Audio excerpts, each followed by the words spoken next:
Welcome back to Crocheting to Retirement with me, Michelle. This is going to be a raw video, meaning that I do not know how to edit properly yet, except for the beginning and the end. Very frustrating. So today I'm going to actually make a crochet heart and show you how to make one so that it comes out nice the first time or second time that you make it. My color palette is going to be this lovely chocolate brown. And when I say color palette, these are all yarns that were in the same palette, so you could take all the different colors and put them together and they would match. This shows up blue on camera. It's green. And then the one that's blue shows up green. So that's kind of weird, but this is a green, whatever. Anyway, the first heart I'm going to make is going to be in this cream color. So because I don't know how to edit, you're going to follow me as I move my camera down, and let's hope this works. Okay.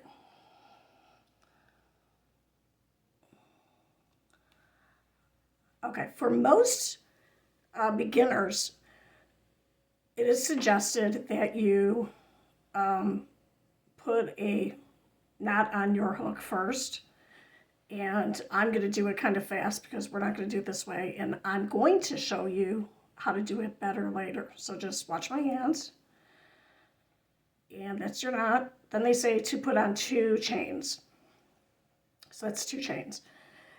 And then you're going to crochet all in here. And this is a fast, easy way to do it. And I'm not even going to make a heart. I'm just going to show you what it will look like if you put in the number of stitches that you want in here. Now this is my hand, and I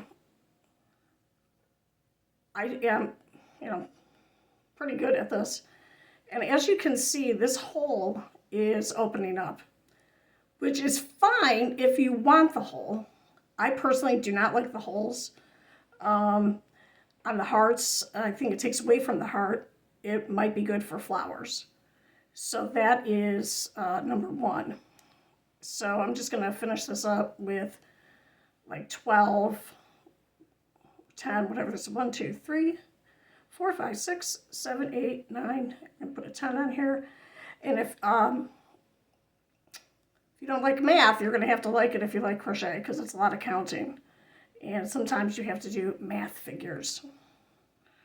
figuring. All right, so there is your, and it doesn't look good on the bottom.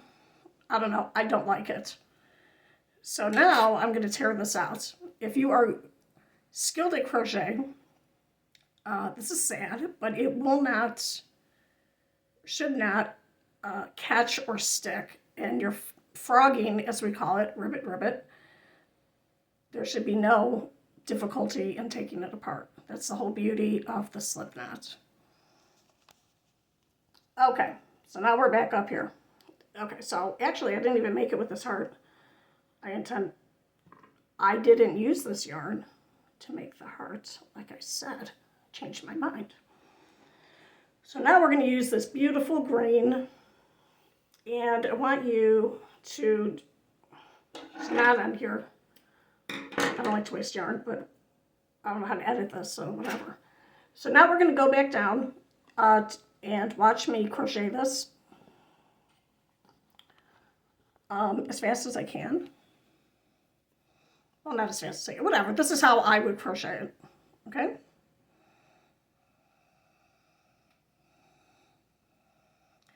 And what I'm doing is a triple crochet 3 times. I hear a cat approaching. Then I'm going to do 3 double crochets, and these are American terms, not British. And if you don't know the difference, doesn't matter. You don't need to know it right now. Then I'm going to do a chain stitch, triple crochet, chain stitch, and I started doing a triple crochet there, but I don't need to do one. I'm going to do a double crochet, And I'm going to do that 3 times.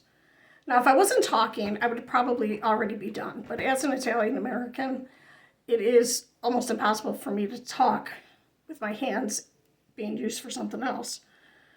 So, as you can see, I have mastered it and have truly found my American roots. All right, let me see. Now, before I close this up, I'm going to count 1, 2, 3, 1, 2, 3. Now I'm going to do 3 again. 1, 2, 3. I'm going to stitch this way. I'm going to pull this tight.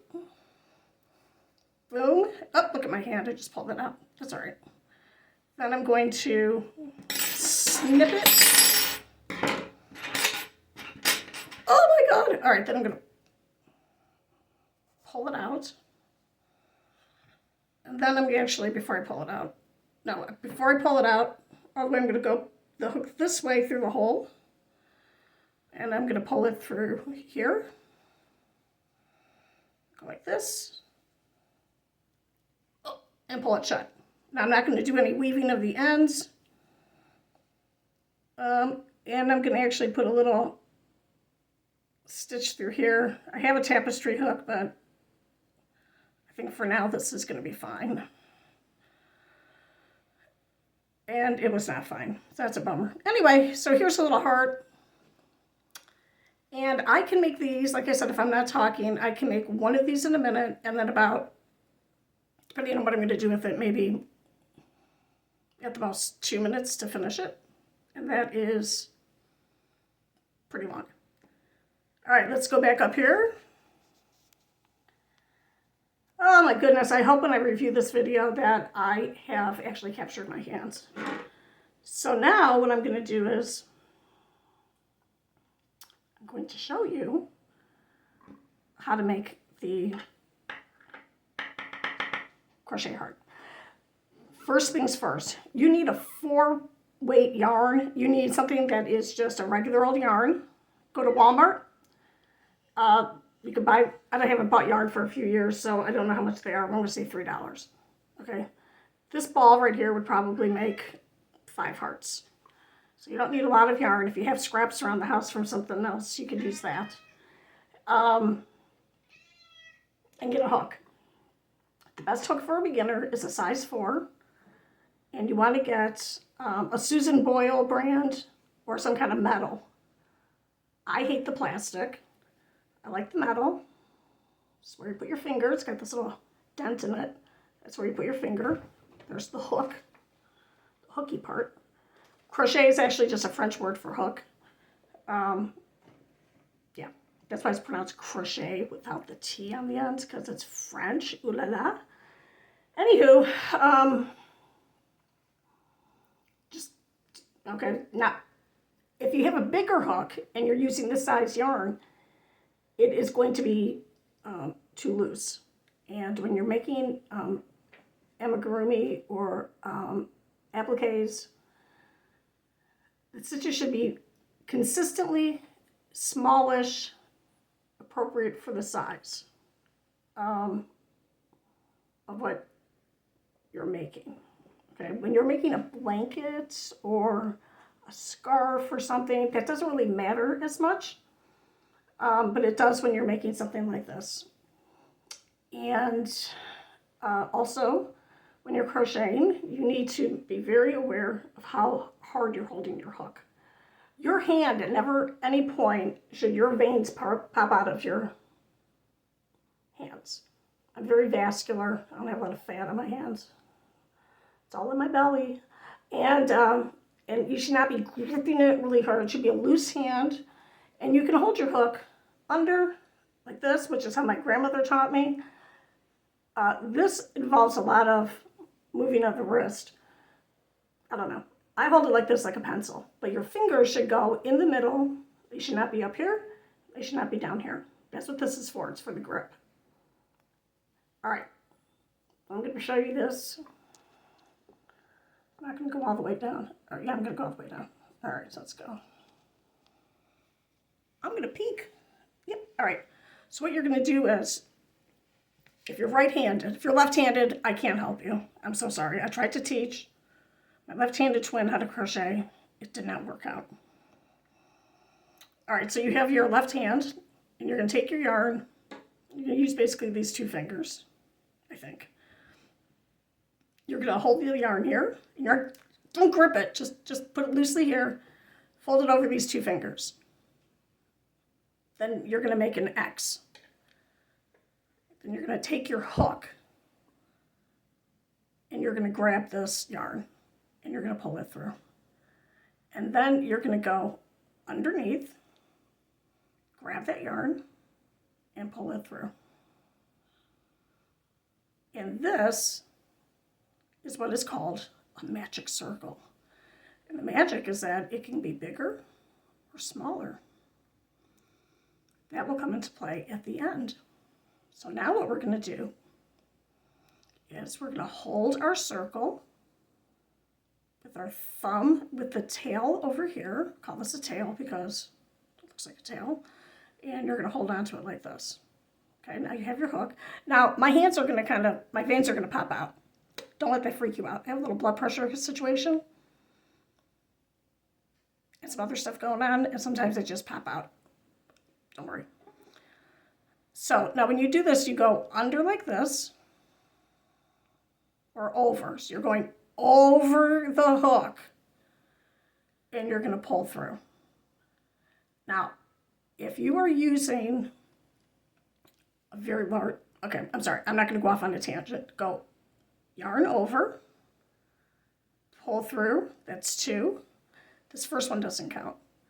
Go underneath, or yarn over, go through there. You made 3 chains. Now what you're going to do is a triple crochet. So you're going to do yarn over. You have two strands on the hook. Yarn over. Now you have 3. Now you're just going to crochet into this big loop. You're going to go into, and it does matter what direction the yarn is going on the hook. So this way you're going to take your hook and you're going to grab it with the hook. Now you have 4. Your hand needs to be very loose, okay? Then you're going to pull it through these 2. Then you're going to yarn over, pull through 2. Yarn over and pull through 2. Now you're going to, and I don't do this when I'm crocheting, but you could do this 1 and 2. Go back into the thing, the ring, grab that, yarn over, you're going through 2. Going through 2 3 times, which is why it is called a triple crochet. Again, I don't do it like this, but you can. Yarn over, you have 3. Going to go through the magic ring. You're going to yarn over 1, pull through 2. Yarn over, pull through 3. Yarn over, pull through 2, pull through 3. Then you're going to look. Did we make 3 of them? 1, 2, 3. We did. Now you're going to yarn over, go into the ring, grab 1.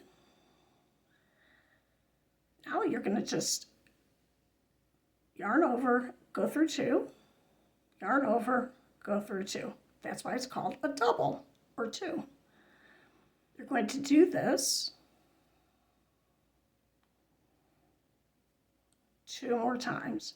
And as you can see, the motion is the same as the triple crochets. Now you're going to look. Did I do 3? You did do 3, or I did.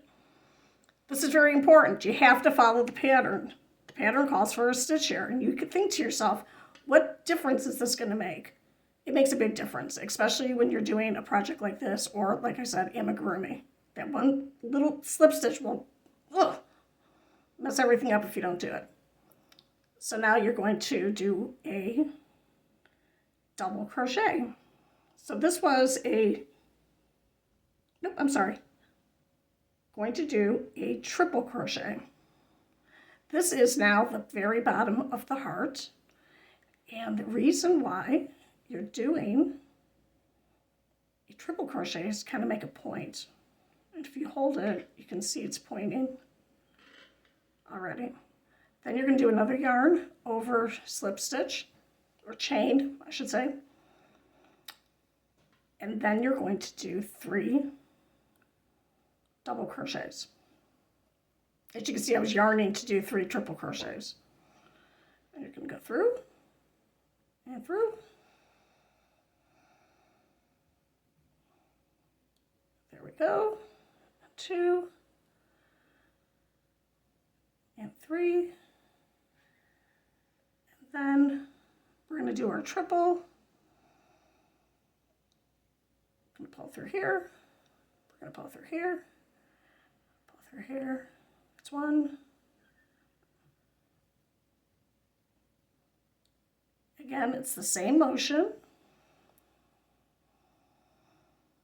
And this project really is not for the absolute beginner, because it doesn't look hard, but you're holding, on one side, you're holding the yarn with your pinky and your ring finger, and on the front you're holding the yarn up here. This is controlling your tension down here, how tight you're going to let it be.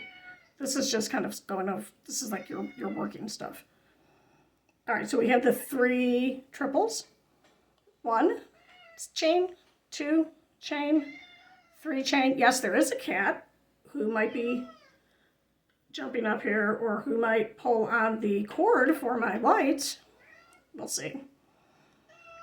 Now to end it, go back in here and just do a slip stitch. Then you're going to pull it really tight, and then you're going to look at it and look what you made. You made a heart. Now, if you're not going to do anything with this, if you're just going to hang this somewhere, I guess you could just cut it here and snip this and hang it up. Yay, I did something. Or you can watch the next video, which shows you how to close this up, making it with a loop on it. But we're not going to do that now. So what I'm going to do is, oh, and I'm sorry, I should have mentioned this at the beginning. When you make a tail, it's one reason why you don't want to use expensive yarn that someone sheared off of a yak and hand spun and then hand dyed and then shipped to you from someplace in Asia where yaks live. Very expensive yarn. You want to use something cheap because you want to have a tail that's pretty long. I'm going to say this is about 6 inches. I don't have my ruler next to me, but I'm going to say it's about 6 inches. All right, now we're going to just do a little tapestry hook here. And again, a tapestry hook, or not again, for the first time, a tapestry hook is just a needle, which is a pin with a hole at the top made for sewing. And then this one is, ouch, it's a little bit pointy, but this is made for embroidery and for projects like this. It's not made for sewing. So I'm just going to go, I'm going to actually show you how to do this now. I guess changed my mind. Take this, and then you're going to see the chain stitch from the first chain. And you can stick it, here's the back part of it. Now if this confuses you, just put it on the side and look at it. If you can't see it,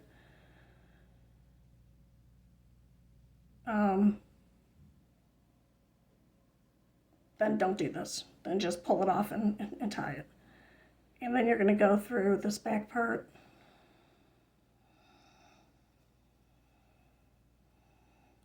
And then go through the front. You don't want to pull too tight because you're going to pull that chain away.